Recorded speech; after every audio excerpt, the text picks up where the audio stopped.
कहानी एक ऐसे फोन की है जो बताएगा कि फ्यूचर में क्या होने वाला है, यानी कि आगे की जिंदगी में उस इंसान के साथ क्या होगा जिसके पास भी ये नई टेक्नोलॉजी का फोन होगा। कहानी के शुरू में हमें एक औरत दिखाई जाती है जो अभी तक एक स्टेशन पर थी। वो अपने फोन को लगातार देख रही थी। जो उसके फोन में उसको मैसेजेस मिल रहे थे वो बिल्कुल वैसे ही करती है और इसी वजह से वो औरत अपनी ट्रेन भी छोड़ देती है। उसको मैसेज आता है कि वो दूसरी ट्रेन में बैठ जाए, पर वो उस ट्रेन में नहीं बैठती और दूसरी ट्रेन बदलने की कोशिश करती है। इसी वजह से वो ट्रेन के नीचे आ जाती है और उसकी मौत हो जाती है, यानी कि उस औरत ने अपने फोन की बात नहीं मानी और उसकी मौत हो गई। इसके बाद कहानी में हम एक आदमी को देखते हैं जिसका नाम मैक्स था। वो आईटी इंजीनियर भी था और अभी एक कंपनी में सिक्योरिटी सिस्टम को इंस्टॉल कर रहा था। जब वो अपना सारा काम करके वापस अपने होटल जाता है तो उधर काउंटर लेडी उसको एक पार्सल देती है जो उसके नाम पर आया था। पर वो तो जैसे बहुत हैरान था क्योंकि अभी तक ना वो इस जगह पर सही से किसी को जानता था और ना ही उसने ऑर्डर पर कोई चीज मंगवाई थी, क्योंकि वो तो सिर्फ अपने काम के सिलसिले में यहाँ थाईलैंड आया था। लेकिन खैर ये उस पार्सल को अपने कमरे में ले जाता है। जब जाकर उसे खोलता है तो उसमें एक लेटेस्ट टेक्नोलॉजी का मोबाइल फोन था। उस फोन पर जीजीटी की ब्रांडिंग थी, मतलब इस कंपनी ने इस फोन को बनाया था। वो हैरान था कि ऐसी तो कोई कंपनी मार्केट में नहीं है। खैर कुछ टाइम के बाद उसी मोबाइल फोन पर मैसेज आता है कि उसे आज रात और इसी होटल में रुक जाना चाहिए क्योंकि कल इस होटल में लोगों को खास किस्म का डिस्काउंट दिया जाएगा। मैक्स को ये आइडिया बहुत अच्छा लगता है क्योंकि एक दिन और रुककर वो थाईलैंड घूमना चाहता था, इसीलिए वो एक और रात के लिए कमरा रहने के लिए ले लेता है और अगली सुबह की फ्लाइट को भी वो कैंसिल कर देता है। जब मैक्स यहाँ पर रुककर घूम रहा था, एंजॉय कर रहा था, तभी वो खबर सुनता है कि जिस प्लेन में वो जाने वाला था वो आज के दिन क्रैश हो चुका था, उसका एक्सीडेंट हो गया था। मैक्स ये खबर सुनकर शुक्र करता है कि वो आज वापस नहीं गया और अपने आप को खुश नसीब भी मानता है। अब दोबारा से उसको फोन पर मैसेज आता है कि अगर तुम अमीर होना चाहते हो तो तुम्हें एक स्टॉक को खरीदना होगा, पर वो इस बात पर ध्यान नहीं देता और उस मैसेज को डिलीट कर देता है। पर जब वो अपने कमरे में था तो वो टीवी पर खबर सुनता है जिस स्टॉक को खरीदने का मैसेज उसके पास आया था उसकी कीमत बढ़ गई थी।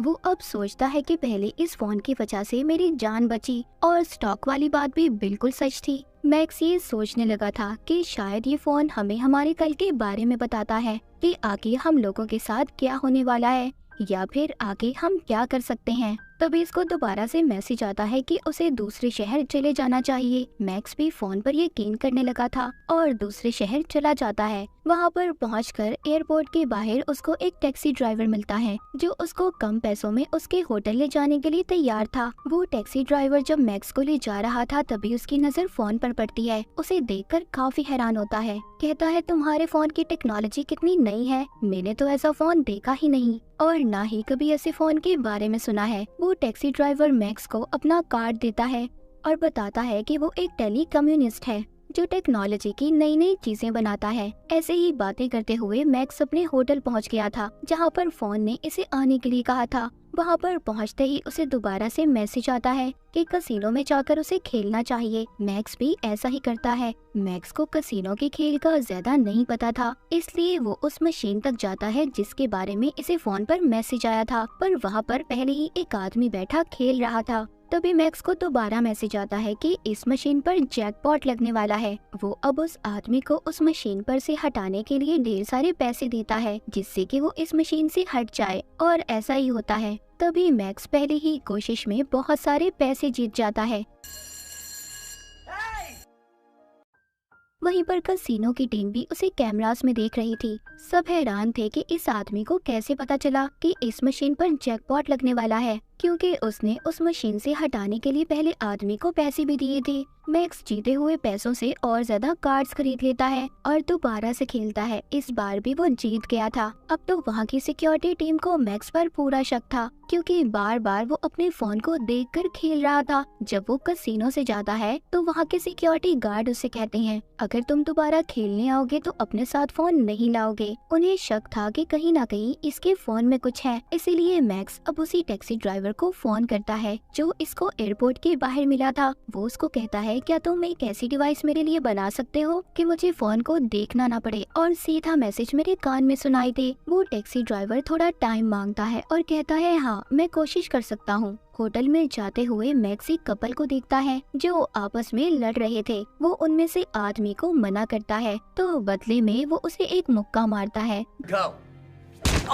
जिससे मैक्स बेहोश हो गया था। यहाँ पर पता चलता है कि ये कपल दरअसल कसिनो के खुफिया एजेंट थे और पता करने आए थे कि मैक्स इतने पैसे अपने फोन से कैसे कमा रहा है। वो उसके फोन का सारा डाटा हैक कर लेते हैं। जब मैक्स को होश आता है तो वो लड़की मैक्स का शुक्रिया करती है कि उसने उसकी जान बचाई, पर साथ साथ उसने कसिनो के मैनेजर को सारा डाटा भेज दिया था। पर अभी भी उन्हें नहीं पता चलता कि उसको मैसेजेस कहां से आ रहे हैं। उधर दूसरी तरफ टैक्सी ड्राइवर ने भी मैक्स के लिए नई डिवाइस को बना दिया था जिसे वो कानों में पहन लेता है और दोबारा से कसिनो में खेलने के लिए जाता है और वही कुछ करता है जो मैसेजेस में उसे करने के लिए कहा जा रहा था। वो लगातार पैसों पे पैसे जीत रहा था। वहाँ की सिक्योरिटी भी तंग आ चुकी थी, इसलिए मैनेजर आकर उसे पकड़ लेता है और उधर ही FBI के एजेंट भी आ चुके थे। FBI की टीम मैक्स को पकड़कर अपने साथ ले जाती है और पूछती है, सच सच बताओ तुम्हें मैसेजेस कौन कर रहा है। पर इस बारे में मैक्स खुद भी कुछ नहीं जानता था। FBI ऑफिसर कसिनो के मैनेजर से मिलता है और उसे बताता है कि ये केस हमारे पास नया नहीं है। इससे पहले भी बहुत से ऐसे केस आ चुके हैं। बहुत से लोगों को ऐसे फोन मिले जिसमें उन्हें पैसे कमाने के तरीके बताए गए, पर जब भी हमने उन लोगों को पकड़कर पूछा कि तुम्हारे पास फोन कहां से आए, और तभी कुछ वक्त के बाद उन लोगों की मौत हो गई। और हर बार की तरह हम इस बारे में कुछ भी नहीं जान पाते। अब ऑफिसर मैक्स के पास जाता है और उसे कहता है, देख तुम्हें हमारा साथ देना होगा और पता करना होगा कि फोन कहां से आया है। ऑफिसर यहाँ पर अपने बॉस को भी फोन पर बताता है कि अभी तक उन्हें कुछ भी नहीं पता चल सका फोन कहाँ से आया, पर हाँ मैक्स भी अब हमारी मदद करने के लिए तैयार है। वो मैक्स को दोबारा से कसिनो में भेजते हैं और कहते हैं कि इस मोबाइल के डाटा को हैक करने के लिए हमें कम से कम 3 मैसेजेस की जरूरत है। तभी दोबारा से मैक्स को मैसेजेस आना शुरू हो जाते हैं। इस बार भी वो उन्हीं मैसेजेस के कहने पर खेलना शुरू करता है, पर वो हार गया था। को एक मैसेज मिलता है जिसमें लिखा था कि मैं जानता हूँ कोई मेरा डाटा हैक करने की कोशिश कर रहा है। उधर FBI के एजेंट ने मोबाइल के डाटा को हैक कर लिया था। जब उनका बॉस ये सब देखता है तो सब कुछ जाने का कहता है, जैसे वो इन सब चीजों के बारे में पहले ही जानता था। ऑफिसर अपने बॉस को फोन करके बताता है कि इस फोन का जरिया एशलॉन एक सुपर कंप्यूटर है। उसका बॉस तो पहले ही कंप्यूटर के बारे में जानता था, पर वो किसी को कुछ भी नहीं बताता क्योंकि उसके बताने से वो खुद भी फंस सकता था। ऑफिसर बताता है जो कि आर्टिफिशियल इंटेलिजेंस से चलता है, जिसको सिक्योरिटी के लिए बनाया गया था। सब बातें सुनकर बॉस को ये लग रहा था कि उसको किसी ने हैक किया है। यहाँ पर बॉस एक दूसरे एजेंट को अपने साथ मिलने का कहता है जो मैक्स की तरह ही दिखता था। उसको मैक्स का फोन भी दिया गया था। तभी उसको मैसेज आता है कि रोड को क्रॉस करो। जैसे ही वो ऐसा करता है उसको गाड़ी टक्कर मार देती है। उस बेचारे की वहीं पर मौत हो गई थी। असल मैक्स अभी भी जिंदा था और उसी लड़की के साथ था जो खुफिया एजेंट थी जिसकी उसने जान बचाई थी। पर मैक्स ये बात नहीं जानता था कि वो लड़की एक खुफिया एजेंट है। तभी वो लड़की देखती है कि छत पर एक आदमी गोलियां चलाने वाला है। वो समझ गई थी कि ये लोग मैक्स को मारना चाहते हैं। ऐसा क्यों था? क्या उस फोन की वजह से? ये बात कोई भी नहीं जानता था, पर वो लड़की सबको मार देती है और मैक्स को भी बचा लेती है। अब मैक्स को पता चल चुका था कि वो लड़की जो इसके साथ रह रही थी वो एक एजेंट थी और इसके साथ प्यार करने का नाटक कर रही थी। तभी यहाँ पर हमें पता चलता है कि उन लोगों को मारने FBI के बॉस ने भेजा था। कुछ न कुछ तो जानता था वो उस मोबाइल के बारे में और उसे ऐसा लग रहा था कि मैक्स उनके बारे में काफी कुछ जान गया है, इसीलिए उन आदमियों को मरवाने भेजा था। मैक्स अब खुद भी जानना चाहता था कि ये मैसेज इस फोन पर आखिर कहां से आ रहे थे। उधर बॉस ने भी इस पर नजर रखी हुई थी। मैक्स अब टैक्सी ड्राइवर के पास जाता है जो कम्युनिस्ट था। उसको फोन देकर कहता है तुम्हें पता करना होगा कि सारे मैसेजेस कहां से आ रहे हैं। वो कहता है हाँ मैं पता तो कर लूंगा, पर इस बारे में पता करने में मुझे घंटे लग सकते हैं। जिसके बाद वो सब पता करने की कोशिश करता है। इस बार उसे सब पता चल चुका था। वो बताता है ये सारे मैसेजेस एक सुपर कंप्यूटर कर रहा है जिसको एशलॉन AI भी कहा जाता है, जो सब कुछ खुद से सोच सकता है। मैक्स को सब कुछ अजीब लग रहा था कि एक कंप्यूटर, वो भी इतना कुछ, कैसे कर सकता है। वो बताता है कि ये कोई आम कंप्यूटर नहीं है, ये हर तरह की मशीन को कंट्रोल में कर सकता है और इसीलिए उसने तुम्हें पहले ही बता दिया था कि तुम उस प्लेन में मत जाओ कि वो क्रैश होने वाला है। वो कहता है कि ये कंप्यूटर इतना स्मार्ट है कि हर तरह की मशीन के बारे में पता कर सकता है। जब वो ये सब बता ही रहा था तभी उधर कुछ आदमी आ जाते हैं जो मैक्स को मारने आए थे। वो यहाँ से जल्दी से गाड़ी में बैठकर चले जाते हैं। उनका पीछा FBI के एजेंट कर रहे थे, पर मैक्स उनमें से एक ऑफिसर को पकड़ लेता है। अब वो मैक्स को सारी सच्चाई बताता है। कहता है कि हम तुम्हें इसलिए मारना चाहते थे ताकि उस कंप्यूटर का राज किसी और को पता न चल सके जिसको हमने ही बनाया है, पर अब वो खुद से काम कर रहा है जो खतरा बन सकता है। इसीलिए हम तुम्हें मारना चाहते थे ताकि इस बारे में तुम किसी को कुछ न बताओ। तभी मैक्स को मैसेज आता है। उसको उसी जगह पर जाने का कहा गया था जहाँ पर मैक्स ने सबसे पहले सिक्योरिटी सिस्टम को इंस्टॉल किया था। वहाँ पर भी वो कंप्यूटर मैक्स को कैमरे की मदद से देख रहा था और उसको यहाँ पर मैसेज आता है